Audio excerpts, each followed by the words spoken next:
Welcome in matrix part 11. Okay, in this part we solve a system of linear equation by matrix method. In this part we are trying to use matrix or its plural matrices for solving a system of linear equation. This is the most important application of matrix. So generally question comes from here in class 12 as well as in graduation also. Solution of a system of linear equation by matrix method. How can we solve a system of linear equation? See, what is called system of linear equation? First of all, you should know.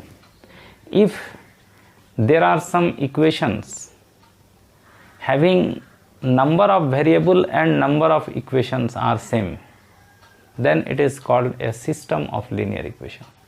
जैसे तीन equation है और तीन variable है x Y Z का, तो उसको बोलते हैं सिस्टम ऑफ लीनियर इक्वेशन. दो वेरिएबल है, दो इक्वेशन है.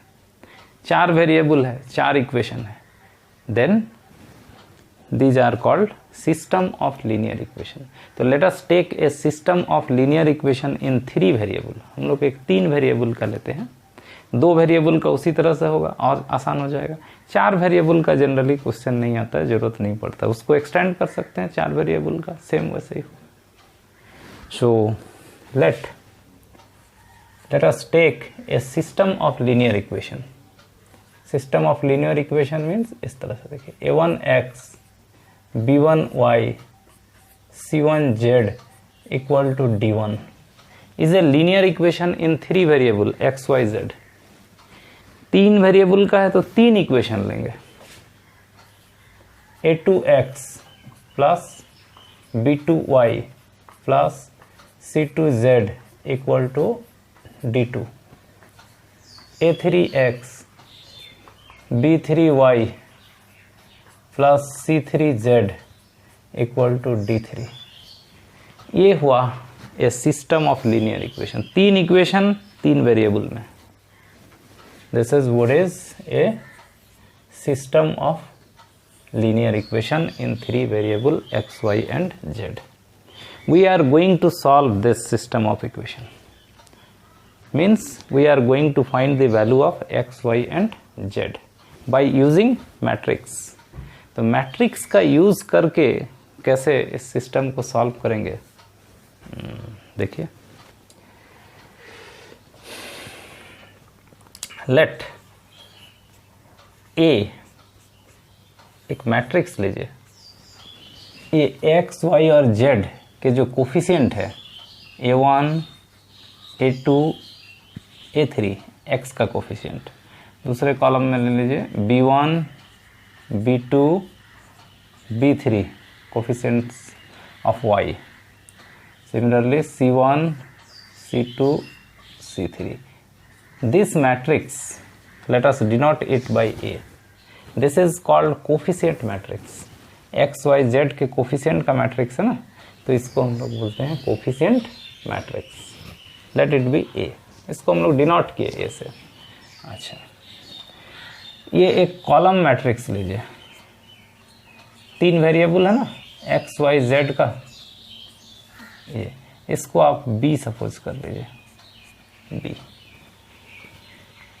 ऐसा कॉलम में क्यों लिए उसको?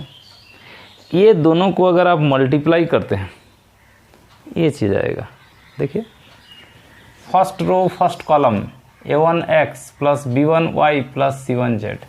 Second row second column a2x plus b2y plus c2z, a3x plus b3y plus c3z. ये दोनों को मल्टीप्लाई कीजिएगा तो यही चीज़ आएगा.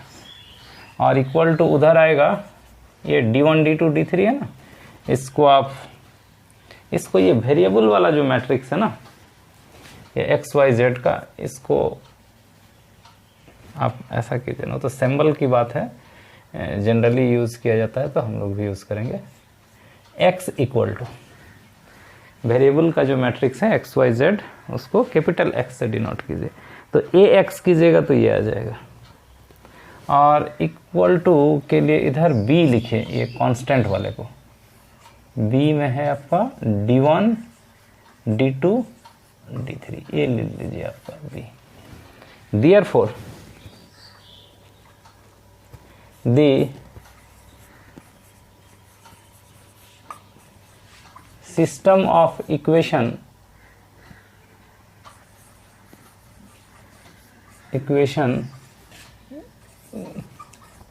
can be written as, ये जो हमारा पूरा सिस्टम ऑफ इक्वेशन है इसको देखिए तो हम लोग क्या लिख सकते हैं। ये जो आपका लेफ्ट हैंड साइड है इसको आप लिख सकते हैं ए एक्स, ए इंटू एक्स कीजिएगा तो ये आ जाएगा इस, और उधर राइट हैंड साइड में जो है वो है आपका बी। तो ये पूरा जो सिस्टम ऑफ इक्वेशन है उसको अगर मैट्रिक्स के टर्म में लिखना चाहते हैं तो ये लिख सकते हैं हम लोग, A X equal to B, matrix A into matrix B, matrix A into matrix X equal to matrix B कीजिए, ये आ जाएगा। ये दोनों को मल्टीप्लाई करेंगे ये आ जाएगा मैट्रिक्स के अंदर, और उधर इसको मैट्रिक्स में लिखेंगे बी। दो मैट्रिक्स अगर बराबर हों तो उसका कॉरस्पॉन्डिंग एलिमेंट बराबर होता है, तो फिर ये इक्वल टू d1, ये इक्वल टू d2, ये इक्वल टू d3 आएगा। तो इसलिए ये पूरा जो सिस्टम है इसको हम लोग लिख सकते हैं ऐसा, ए एक्स इक्वल टू बी। समझे बात?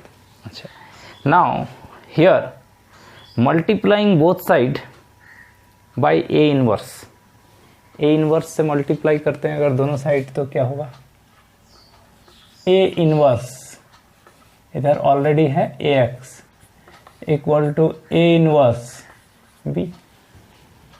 देखिए दोनों साइड ए इनवर्स से मल्टीप्लाई कर दिया तो ये हो गया A inverse into A X, और इधर हो गया ए इनवर्स इंटू बी। ये कंफ्यूजन नहीं है तो ए इनवर्स बी है। अब A inverse into A I X equal to A inverse into B. I के साथ x को मल्टीप्लाई करेंगे तो वही x आएगा equal to A inverse B. What is x? X Y z, and that side it will be A inverse B. इधर matrix x होगा, x Y z लिखेंगे, और उधर ए इनवर्स बी एक मैट्रिक्स आएगा। ये कॉलम मैट्रिक्स है तो ये भी एक कॉलम मैट्रिक्स आएगा, तो उसका कॉरस्पॉन्डिंग एलिमेंट को इक्वेट कर लेंगे, और इस तरह से एक्स वाई जेड का वैल्यू निकल जाएगा। ऐसा समझिए, इसके जगह पर लिखेंगे ना एक्स वाई जेड, इसी तरह का मैट्रिक्स आएगा ये मल्टीप्लाई करने के बाद। ए इनवर्स और बी को जब मल्टीप्लाई करेंगे तो वहाँ से एक्स वाई जेड का वैल्यू निकलेगा। तो in this way we can find solution of this system of equation. ये सॉल्यूशन निकलेगा इस तरह से।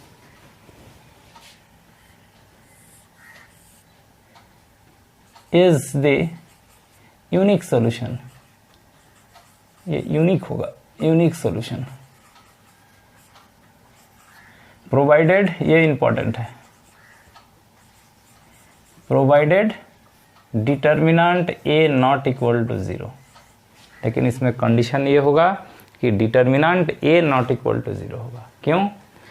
क्योंकि determinant A not equal to 0 होगा तभी तो ए इनवर्स निकलेगा। आप पढ़े हैं इनवर्स में कि ए इनवर्स कैसे निकालते हैं, adjoint A by determinant A, तो उसमें determinant A not equal to 0 चाहिए। तो इसमें भी डिटर्मिनेंट ए अगर नॉट इक्वल टू 0 है तभी आपका ए इनवर्स निकलेगा, और तभी इसका सॉल्यूशन इस तरह से ए इनवर्स बी होगा। ए इनवर्स बी होगा मतलब यूनिक सॉल्यूशन होगा, एक्स वाई जेड का एक यूनिक सॉल्यूशन आएगा जब determinant A not equal to 0। अब डिटर्मिनेंट ए इक्वल टू 0 हो गया तो क्या होगा हम लोग आगे देखेंगे। Is the process to find solution of a system of linear equation.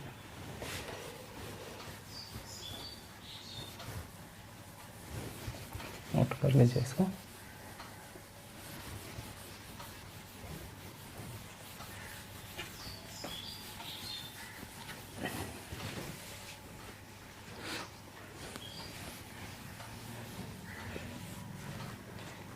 सो यहाँ लिखते हैं हम लोग फिर से, सो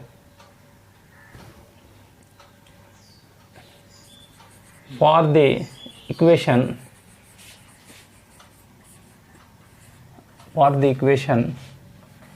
ax इक्वल टू बी, ये जो मैट्रिक्स इक्वेशन था इसके लिए, if number 1 determinant a not equal to 0, ये अगर नॉट इक्वल टू 0 आता है, then unique solution,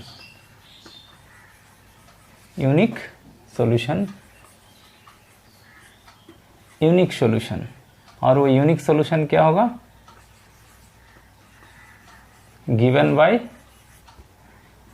x equal to a inverse into b। यहाँ से यूनिक सॉल्यूशन निकलेगा कब, जब determinant a not equal to 0, and ये अगर 0 हो गया, ये अगर इक्वल टू 0 हो गया, then we find, then number 1 we find adjoint a into b, ये निकालेंगे।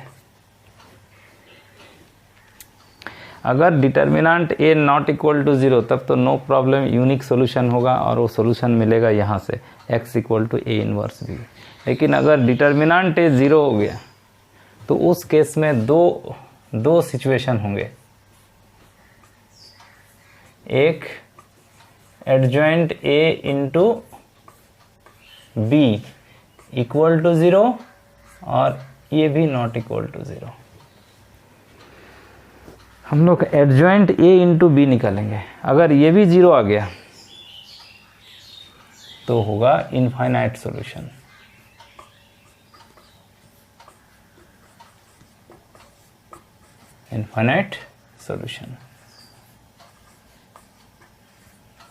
और अगर adjoint a into B not equal to 0 आ रहा है तो सिंपली नो सॉल्यूशन।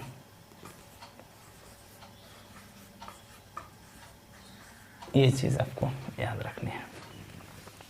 अगर एडजॉइंट a इंटू बी 0 आया तो इनफाइनाइट सॉल्यूशन, और एडजॉइंट a इंटू बी अगर नॉट इक्वल टू 0 आया तो फिर नो सॉल्यूशन होगा। तो इसको आपको याद रखना है। तो कभी भी सिस्टम ऑफ लीनियर इक्वेशन दिया है तो उसको मैट्रिक्स फॉर्म में इस तरह से ax equal to B type का लिख सकेंगे। सबसे पहले डिटर्मिनेंट a निकालेंगे, अगर ये नॉट इक्वल टू 0 आया, 0 के अलावा कोई दूसरा वैल्यू आया तो उसका यूनिक सॉल्यूशन होगा, और यूनिक सॉल्यूशन इस तरह से निकालेंगे, x equal to a inverse b करके, यहाँ से आपका x y z निकल जाएगा। अगर डिटर्मिनेंट a 0 आ गया तो फिर इसका ज़रूरत नहीं है, तब हम लोग एडजॉइंट a इंटू बी निकाल के देखेंगे। If adjoint a into B comes 0 then there will be infinite solution. अब इनफाइनाइट सॉल्यूशन कैसे निकालेंगे इसका एक प्रॉब्लम हम बना देंगे, अब उसमें समझ जाइएगा कि इनफाइनाइट सॉल्यूशन कैसे निकालते हैं। और अगर एडजॉइंट a इंटू बी भी नॉन जीरो आया, 0 के अलावा कोई दूसरा आया, तो सीधा लिख दीजिएगा नो सॉल्यूशन, उसका सॉल्यूशन नहीं निकलेगा। ठीक है, तो this is the process for solution of a system of linear equation in matrix method, by matrix method. अच्छा, एक चीज़ और है इसमें, ये जो आप देखे system of equation a1x b1y c1z equal to d1 था, a2x plus a2y plus b2z c2z equal to d2, a3x plus b3y plus c3z equal to d3, ये जो सिस्टम ऑफ इक्वेशन था this is called non homogeneous system of linear equation. Non homogeneous मतलब right side में 0 नहीं होगा, right side में ना equal के दूसरे साइड d1 d2 d3 था ना, अगर वो d1 d2 d3 के जगह पर 0 0 0 हो तो उस सिस्टम ऑफ इक्वेशन को बोला जाता है होमोजेनियस सिस्टम ऑफ इक्वेशन। तो हम लोग ये भी देखेंगे कि होमोजेनियस सिस्टम का सॉल्यूशन कैसे निकालेंगे। थ्योरी दोनों को एक साथ लिख देते हैं, इसके बाद दोनों का प्रॉब्लम बना देंगे। तो let us see how to solve a system of homogeneous equation.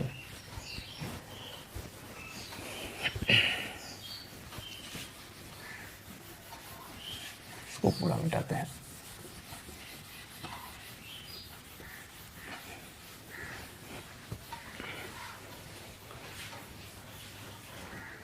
ऐसा लिखेंगे कि in case of homogeneous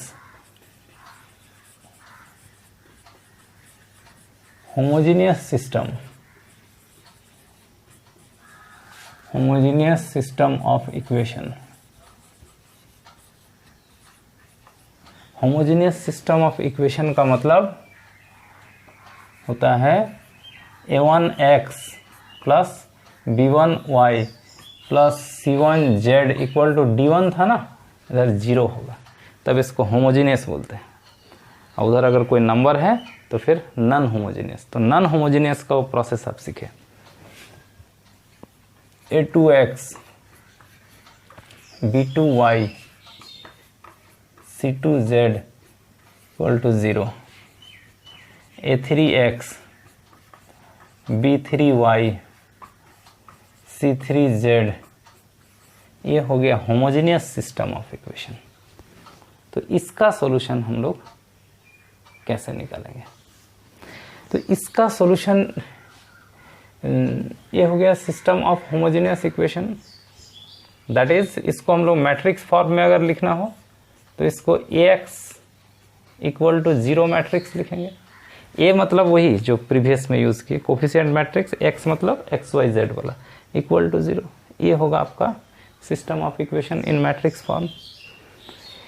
if इसमें सीधा सीधी हम लोग ये निकालेंगे डिटर्मिनेंट। ये अगर नॉट इक्वल टू 0 आया, यानी 0 को छोड़ के कुछ और आया, तो उसमें यूनिक सॉल्यूशन होता था ना, इसमें भी यूनिक सॉल्यूशन होगा, यूनिक सॉल्यूशन।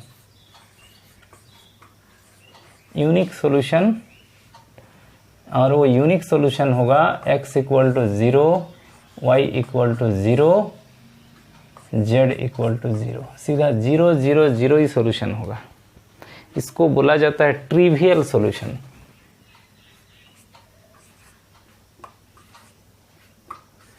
ट्रिवियल सॉल्यूशन, इस सॉल्यूशन को क्या बोला जाता है? Trivial solution. देखिए, in case of this homogeneous system of equation x equal to 0, if determinant a not equal to 0, there will be unique solution, and what will be that unique solution?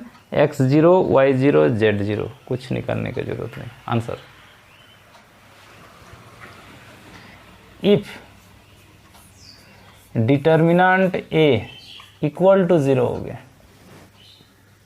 तो होगा infinite solution,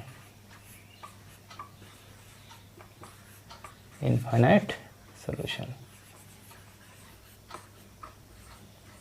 infinite solution. ठीक है, देखिए simple सा चीज है, आप इसको दिमाग में सेट कर लीजिए।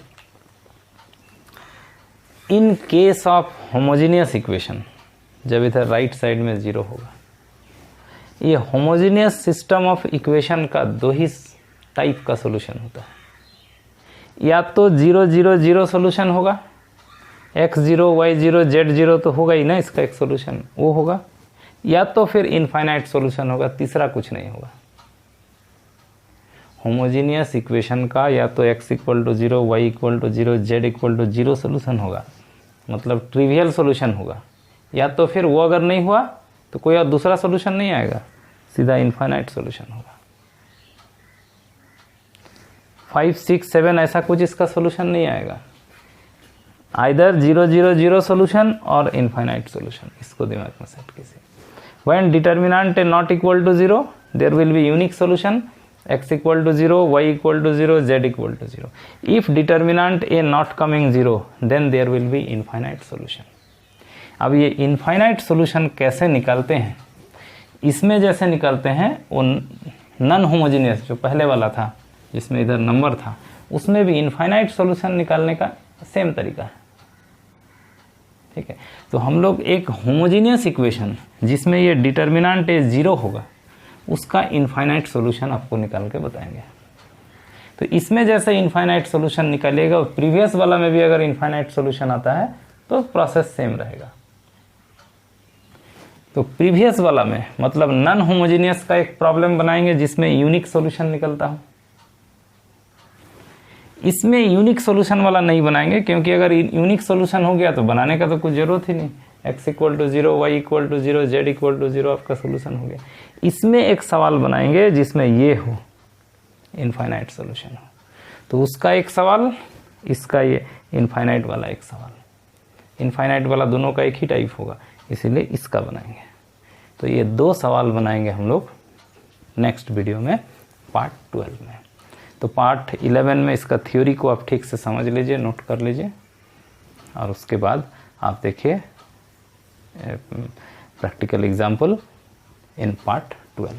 So in this video this much. Thank you.